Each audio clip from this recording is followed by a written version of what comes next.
Hello అండి, ఈ వీడియోలో ఈవినింగ్ స్నాక్ ఐటెం పిల్లలు పెద్దలు ఎంతో ఇష్టంగా తినే పొటాటో బైట్స్ అయితే ఎలా చేయాలో చూపించేస్తాను. చాలా టేస్టీగా ఉంటుందండి. చేయడం కూడా చాలా ఈజీ. మీకు సింపుల్ వేలో ఎలా చేయాలో చూపించేస్తాను. దానికన్నా ముందుగా మన ఛానల్ని ఫస్ట్ టైం చూస్తుంటే ప్లీజ్ సబ్స్క్రైబ్ చేసుకోండి. ముందుకైతే 3 to 4 ఆలుని తీసుకుని పీల్ తీసేసి ఇలా చిన్న ముక్కలుగా అయితే కట్ చేసుకోవాలండి. ఈ సైజులో కట్ చేసుకుంటే సరిపోతుంది. ఇక్కడ చూపిస్తున్నట్టు ఇలా కట్ చేసుకున్న ఆలుని ఒక పక్కన పెట్టుకొని ఇప్పుడు స్టవ్ పైన ఒక గిన్నె పెట్టి వాటర్ పోయాలి. వాటర్ అనేది బాగా మరుగుతున్నప్పుడు మనం కట్ చేసుకున్న ఆలుని కూడా వేసేయాలి.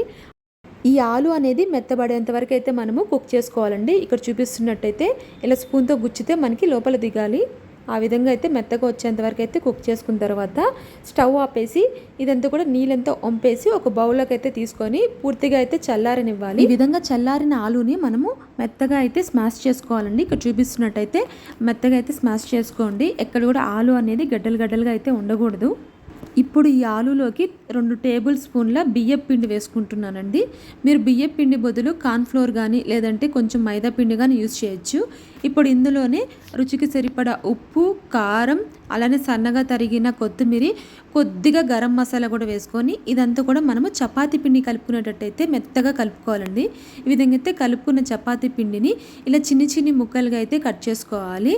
ఇప్పుడు దీన్ని మనకి నచ్చిన షేప్లో అయితే చేసుకోవచ్చండి. నేనైతే ఫోర్క్తో ఈ విధంగా అయితే డిజైన్ లాగా వచ్చేటట్టు చేసుకున్నాను. ఇప్పుడు వీటిని డీప్ ఫ్రై కోసము స్టవ్ పైన ఒక బాణాలు పెట్టి ఆయిల్ పోయాలి. ఆయిల్ అనేది బాగా కాగిన తర్వాత మంట అనేది మీడియం ఫ్లేమ్ మీద పెట్టి ఇప్పుడు మనము రెడీ చేసి పెట్టుకున్న ఆలుని ఒకదాని తర్వాత ఒకటి అంటుకోకుండా ఈ విధంగా అయితే ఆయిల్లో వేయాలండి. వేసిన తర్వాత ఒక 2 నిమిషాలు గరిటె పెట్టకుండా 2 నిమిషాల తర్వాత ఇలా ఇంకొక పక్క కూడా కాల్చుకోవాలి. ఇవి మీడియం ఫ్లేమ్ లేదంటే లో ఫ్లేమ్ మీద కాల్చుకోవాలండి. లేదంటే లోపలంతా సరిగ్గా కుక్ కాదు, మనకి ఈ బైట్స్ అనేది అంత టేస్టీగా కూడా ఉండదు. ఈ విధంగా చేయడం వల్ల పైనంతా క్రిస్పీగా లోపల సాఫ్ట్గా చాలా టేస్టీగా ఉంటుంది.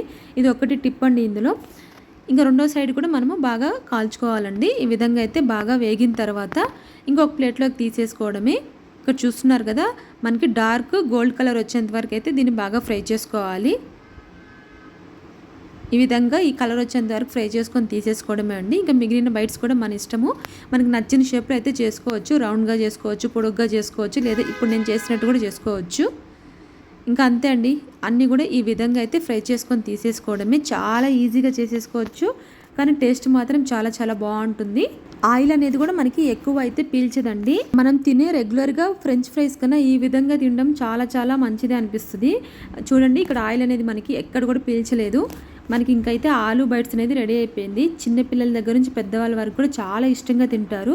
ఇది పైన అంతా కూడా క్రిస్పీగా, లోపలైతే చాలా సాఫ్ట్గా చాలా టేస్టీగా ఉంటుంది.